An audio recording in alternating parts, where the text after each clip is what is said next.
of August 2003 in the Mukyar area, following a policy initiated in other parts of Darfur, the government of Sudan recruited and mobilized militia forces in West Darfur. This force was conceived as a key addition to the small number of army troops deployed in the region and to the use of aerial bombardments. These militias included mainly nomadic or semi-nomadic groups of Arab origin. The government-backed militias became known by the victims as Janjaweed. The Sudanese government and the Janjaweed militia had a clear hierarchy. They were well structured and organized, armed, and able to plan and successfully carry out hundreds of attacks against the civilian population. They not only had effective tactics in implementing attacks, but had significant military power. Mr. Abdallah Rahman, known to the victims as Ali Kusher, was aware of the existence of the armed conflict and engaged in military operations. In the course of the attack, several crimes were committed, including murder, torture, cruel treatment, pillaging, and rape. All these elements correspond to the contextual elements and underlying acts of war crimes as established by the practice of this court, described in the document containing the charges and in the prosecution pre-confirmation brief. The account of events provided by the victims reveals that government forces and militia targeted unarmed women, men, and children. Victims suffer from a series of acts of violence, or, put in other words, a campaign or operation carried out against the localities where they lived. The campaign involved the multiple commission of acts referred to in Article 7.1 of the statute against a part of the civilian population because of its perceived assimilation and support to the rebel groups. Clearly, Your Honors, the victims of the attacks were not taking active part in the conflict which was raging in Darfur at the time relevant to the charges. They were instead part of the civilian population. In accordance with the chapeau of Article 7.1 of the statute, the attack against a civilian population has to be widespread or systematic, in the sense of the attack being massive, frequent, carried out collectively with considerable seriousness, directed against a multiplicity of victims, or involving patterns of crimes in the sense of non-accidental repetition of similar criminal conduct on a regular basis. And indeed, in the present case, the attack was both widespread and systematic. The victims' accounts of events reveal that the crimes they suffered from were neither spontaneous nor isolated acts of violence. They were instead part of planned, directed, and organized attack against them because of their ethnicity and because perceived as supporters of rebels. A victim describes the attack in the village of Kodom as follows, and I quote, "I was awakened by the sound of heavy artillery and approaching Janjaweed. The Janjaweed were in front, and then There were 2 cars from the police behind them carrying the ammunition. End of quote. While many fled the village and survived, a lot of elderly or sick people who could not flee were killed. I quote again. Everyone ran away to save their lives. Most of the old men were killed that day. Everyone who didn't run was killed. End of quote. Victims describe the attacks to the villages in a consistent way. The first sign was a threatening drone of a plane, all Russian Antonovs flying over remote Sudanese villages dispatching their load of bombs. They exploded among the straw-roofed huts, sending terrified families rushing for safety, but there was none. Next came the Janjaweed, mounted on camels and horses' backs, with communications equipment such as Turaya satellite phones, and armed with AK-47 rifles and whips. The Janjaweed murdered any man and boy of fighting age, gang-raped the women, often in front of their families, and burned their houses. The villagers' cattle were stolen, all their possessions carted off. Other victims say they were attacked by helicopter gunships. The survivors of aerial bombardment were attacked in follow-up offensives led by Janjaweed, regular government soldiers, or both. Janjaweed are invariably said to use horses and camels, while government soldiers are described as traveling in military vehicles. Both dressed in combat fatigues and both well armed. Some victims talk of being stripped and repeatedly whipped or beaten with the butt of a gun. The Janjaweed round up herds of cattle, camels, and goats, and steal all their other possessions. The theft of livestock was aimed at rendering the villages destitute for life. Your Honors, livestock is the main form of wealth in Darfur. Throughout much of the region, pastoral population count their wealth in the head of livestock they possess. The impact of the theft of livestock on the lives and livelihoods of millions of people in the region was colossal. Villages that were destroyed and emptied of their population were selected on the basis of ethnicity. Burned Fur, and to some extent Zagawa and Mazalit villages, were sometimes in close proximity to villages belonging to other ethnicities that have not been touched and in which the population continued to live. The intact villages sometimes belonged to Arab and other non-Zagawa, non-Mazalit, or non-Fur ethnic groups.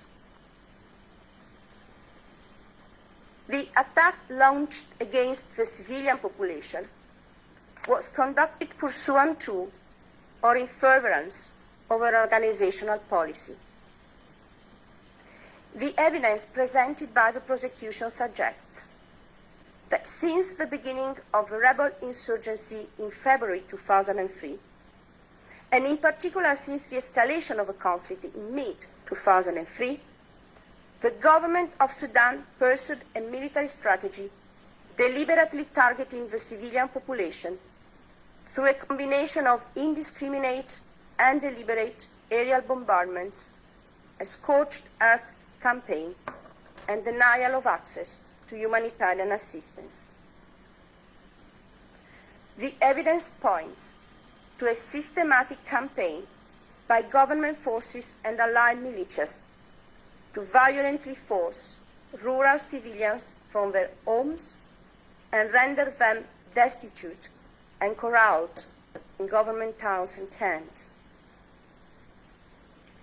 Villages were not attacked randomly, but were emptied across wide areas in operations that reportedly lasted for several days or were repeated several times until the population was finally driven away. The evidence also points at mass executions of men belonging predominantly to the Food tribe in Wadi Saleh. The men were killed on the same day in different places in Muhia and Delej. In particular, at the beginning of March 2004, Sudanese forces, including local officials, police and Janjaweed militias, rounded up and killed more than 200 displaced Fur men, including community leaders, in a coordinated sweep of the Garsila, Delej, and Mukia areas. People displaced from villages east of Garsila and Delej were specifically targeted. A victim of the events in Delej recalled, I quote, "The soldiers and the Janjaweed went to Sindhu to fight the rebellion. When they came back, they surrounded Delej and catch a lot of people, maybe 100, 120, and collected them in the police station over 3 days. Then they took them away in groups and they never came back. People saw them being taken away in groups of 40, 25. They were killed in different places. The killed men were buried in mass graves. We could not properly bury and mourn our loved ones." End of quote. The operation was clearly planned and coordinated over a wide geographic area. Amongst the men taken were sheikhs and umda. A victim who survived one of the mass executions explains, I quote, "We were taken in trucks and cars to a valley a few miles from Delej.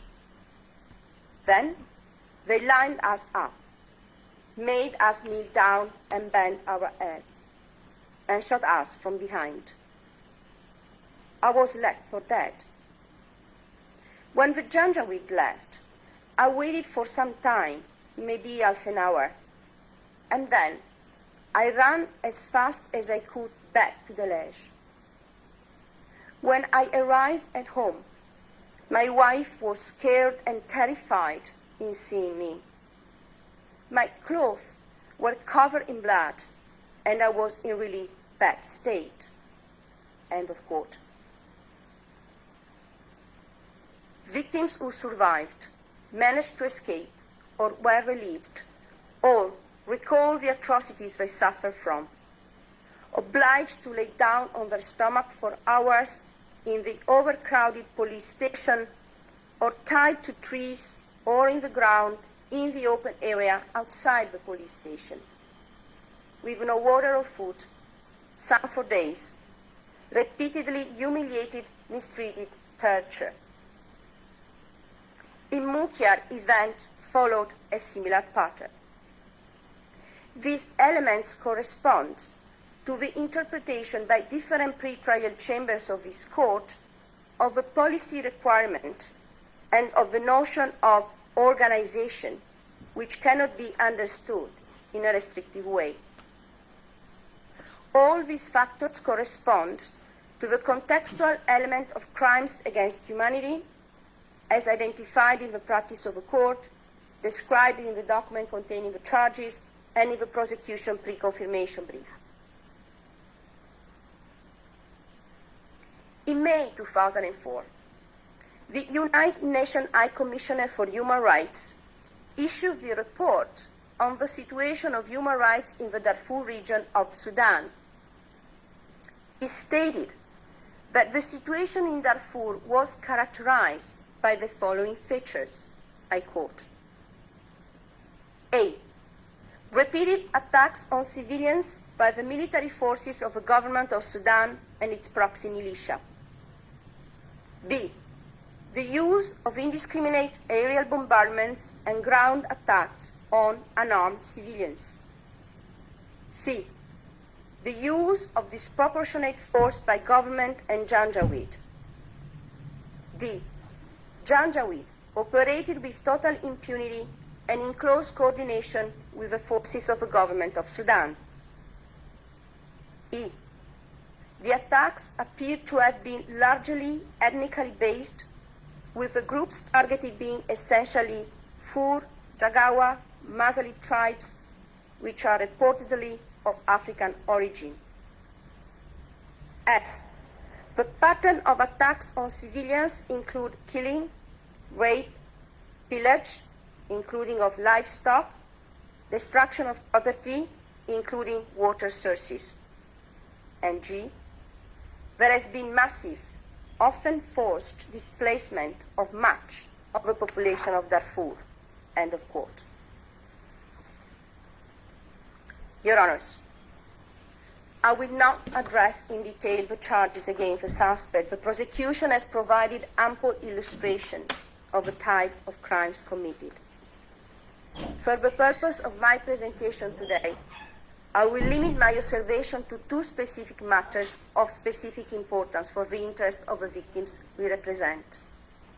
First, the crime of persecution. Second, the crime of forced displacement. The commission of a crime of persecution under Article 7(1)(h) of the statute requires the infliction of serious bodily or mental harm amounting to intentional and severe deprivation of fundamental rights, contrary to international law, by reason of identity of a group or collectivity, committed against any identifiable group or collectivity on political, racial, national, ethnic, cultural, religious, gender, or other grounds universally recognized as impermissible under international law. Victims recall the particular cruelty of the Janjaweed Acts. According to them, murders of civilians were widespread. So were the rapes. Victims also put emphasis on the crimes of pillaging, looting, destruction of properties and land. They explained that the militia took everything they owned: pans, caps, clothes, livestock, representing the key source of income of affected people. All these acts were clearly intended to cause suffering and injury to the members of the targeted group. Victims indicate that they were targeted because belonging to the ethnicity of a rebels group and therefore assimilated to them. Victims also explained that it was notorious that the government wanted to target them. I quote, "They targeted us because we are Fur," end of quote. Quote again, "We knew that they would have attacked us because they thought that we were on the side of the rebels," end of quote. These are sentences frequently used by victims to explain why they were targeted. Therefore, the recognition of a crime of persecution in connection with the attacks and the events in لاهاي and Mukya is an important element that they hope will be retained by your honors. Another important aspect of the victimization in this case is the forcible displacement and its extent. The accounts of the victims corroborate the evidence presented by the prosecution on the displacement of mainly poor civilians from their places of residence. Victims recall that they were forced to flee to escape their systematic extermination, abandoning their goods, sometimes their relatives trying to survive. The exodus was particularly challenging since victims were left with no means of transportation and had to proceed mainly by foot. Some of them managed to be transported in truck, transporting millet. The journey from hell to a relatively safe place was long, with little or no food available. As a result, a number of victims died along the road, mostly elderly and babies or young children. All elements of the crimes of forced displacement are present in this case. 1. Victims did not have a free or genuine choice to remain in the territory where they were present. In the words of the ICTY appeal chamber, the displacement is a crime when it's forced, carried out by expulsion or other forms of coercion, such that the displacement is involuntary in nature and the relevant persons had no genuine choice in their displacement. It is indeed the absence of genuine choice that makes the displacement unlawful. And the jurisprudence of the ad hoc tribunals interpreted the word forcible to include threat, the use of force, fear of violence, and illegal detention. Second, the forceful character of a displacement is determined not only by physical force, but also by coercion, such as that caused by fear of violence, duress, detention, psychological oppression, abuse of power, or taking advantage of the coercive environment. In the words of investigating judges in the second case at the extraordinary chambers in the Court of Cambodia, the population movement occurred by force since the population was coerced to move by threat, physical violence, or by orders which they felt would lead to serious danger if disobeyed. 3. Several acts amounting to coercion were committed. In this regard, in the Kenyan cases, pre-trial chamber to consider that acts of burning, destruction of property, and killing resulted in coercing victims to flee the area. The destruction of homes, the brutality of the killing and injuries, the rape of perceived ODM supporters, and the public announcements to the effect that all Luos must leave amounted to coercion, which caused the attacked residents to leave their homes and seek shelter in IDP camp. This leads me, Your Honor, to the issue of the criminal liability of Mr. Abdallah Rahman. The evidence adduced by the prosecution suggests that the suspect played a key role during the period covered by the charges. In particular, the evidence shows that he was directly involved in the establishment of the objectives and strategies of a campaign of attacks against part of the civilian population, including ordering the attack and brutalized civilians. According to the victims, one of the leaders of the Janjaweed militia forces in the area was a man named Ali Kushay, who was based in Garcila. He was known in the area because he was the owner of a shop, pharmacy, for animal products in Garcila, where a lot of farmers bought material. This explains why and how victims are able to identify Mr. Abdurrahman, known to them as Abiku Shaib, as the leader of the militia. Mr. Abdurrahman made an essential contribution to the commission of a crime charged, being present at the location of the crimes, ordering the crimes, participating directly in the commission of the crimes. Yet knowledge and intent in the meaning of Article 30 of the statute. Mr. President, Your Honors, the charges brought by the prosecution today against Mr. Abdurrahman represent an infinitesimal part of the crimes committed in West Darfur during the relevant period.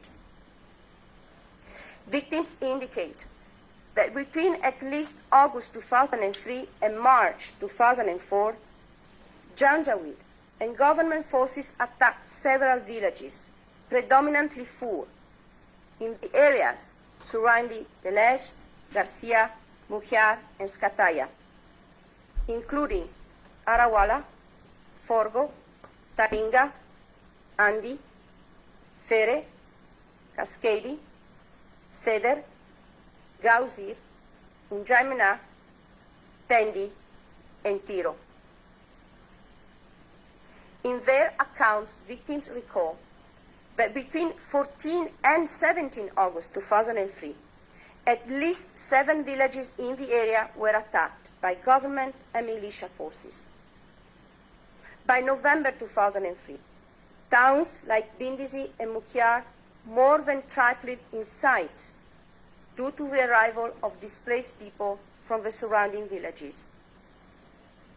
In accordance with Human Rights Watch reports, more than 80 villages in the areas were attacked, looted, and burned, sometimes more than once. After the collapse of the ceasefire talks between the government of Sudan and the rebel groups in December 2003, the then Sudanese President Omar al-Bashir promised, as reported by Agence France Presse on 31st December 2003, I quote, to annihilate the hirelings, traitors, agents, and renegades, end of quote. Following these words, the Sudanese government, together with allied militia, conducted a massive offensive throughout Darfur in January and February 2004, impeding access to humanitarian agency. We tried to assist hundreds of thousands of homeless, internally displaced persons. Mr. President, Your Honors, it is a story of unrest, disorder, lost chances and opportunities, which had, still have, and will have an impact on generations. What has been the impact of the crimes on the victims? There are no precise figures and estimates vary, but according to the United Nations High Commissioner for Human Rights on Impunity and Accountability in Darfur for 2014, by that time, over 300,000 people have been killed in Darfur since the conflict started in February 2003. In October 2020, the United Nations Mine Action Service concluded that the conflict in Darfur resulted in the death of up to 300,000 people and the displacement of over 2.6 million people, majority of whom are still in internally displaced persons camps. The conflict had profound and devastating consequences for the victims. All of them endure psychological trauma and physical suffering. The murder of their loved ones is indelibly marked in their memory and often associated with development of post-traumatic stress disorder symptoms. Abuses against women and girls have been widespread and systematic. the Janjaweed targeted women and girls in their villages while fleeing and in IDP camps, in total impunity and the acquiescence of the government forces. Victims report gang rapes, sexual slavery, rapes of pregnant women, while women who have resisted rape have been beaten, tortured, sometimes killed, or had their legs broken to prevent their escape. Used as a tactic of war by the Janjaweed, the main goal of rapes was community destabilization. Rape was used as a means not only to abuse and degrade the woman, but also to humiliate the male members of her family and community by exposing their inability to protect the women. This practice has been marked by relentless cruelty. Many amongst the women who were pregnant at the time are reported to have been killed as symbolizing the enemy and its reproductive capacity. Because of the war and the gender dimension of the violence during the conflict, in which men were essentially killed and women raped, many men have died or disappeared. As a consequence, a large number of women were left alone to care for their children, with no possible access to adequate treatment or counseling. Fear of retaliation, shame, and stigmatization also prevented them from accessing appropriate health care. All the victims were also materially affected, having lost their means of subsistence and resources. They are lacking an income today, and some of them live in extreme poverty. Because of the attacks, life in the villages became impossible. The widespread destruction of property undermined the chances of most victims to return to the places where peace is eventually achieved and security conditions allowed. The raids displaced millions of civilians and led to long walks to displacement camps, during which victims were exposed to further attacks, in addition to the terrible condition of the displacement, suffering from hunger, thirst, lack of medical care. Many victims still live today in exile, either in camps for internally displaced people or in refugee camps outside Sudan. In many of the countries where victims fled, such as Egypt or Israel, they live at the margin of the society in dire economic and health conditions. A significant number of them report that after more than 15 years, they are still waiting for the determination of a status of refugee, a condition which will allow them to receive some assistance. Such precariousness prevents them from finding a decent job, let aside the possibility to receive medical treatment and/or an education. The displacement has indeed long-lasting consequences on the life of the victims. When narrating their personal stories and sufferings, they always provide tales about their living conditions and challenges faced today in the IDP camps or as refugees or asylum seekers. Remarkably, however, Your Honor, they still have hope.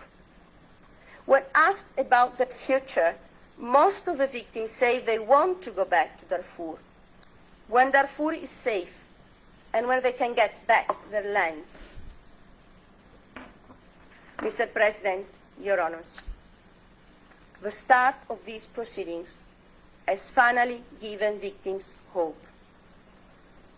When contacted for the purpose of explaining them the right to participate and helping them to complete application forms, they unanimously expressed their gratitude for being able to finally convey their story and sufferings to someone.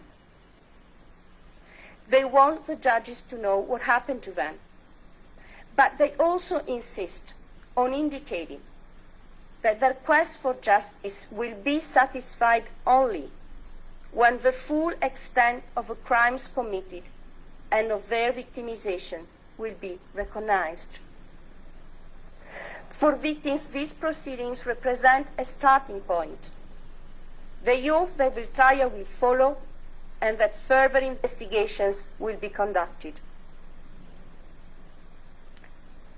Victims expect an independent, impartial, transparent and efficient justice, capable of establishing the truth with regard to the crimes they suffer from. Participation in the proceedings is first and foremost an individual step, which enables each victim to share his or her story and knowledge of events. Victims' participation is also a matter of fighting impunity, making accountable the ones responsible for the crimes so that justice is done and moving towards reconciliation become possible. We can assure Your Honours that the mere fact of being represented and the ability to voice their concern is part of what could be referred to or considered as reparation in the broad meaning of the term. This concludes, Your Honour, the presentation of the victims participating in these proceedings. We thank you on behalf of the victims that we represent and of the applicants that hopefully will participate in the future in the proceedings for listening today to their views and concerns. Thank you very much. I thank the three legal representatives of victims for their submissions on the merits. This now takes us to the submissions of the defense. It's 12:20. Very good. Mr. Auchi, the floor is yours. Je vous remercie. Mr. Lauchi, thank you, Mr. President. Should I count on having 40 minutes ahead of me for this session? Yes, I will let you know when the time is going to speak. Très bien. Mr. Lauchi, very well. Mr. President,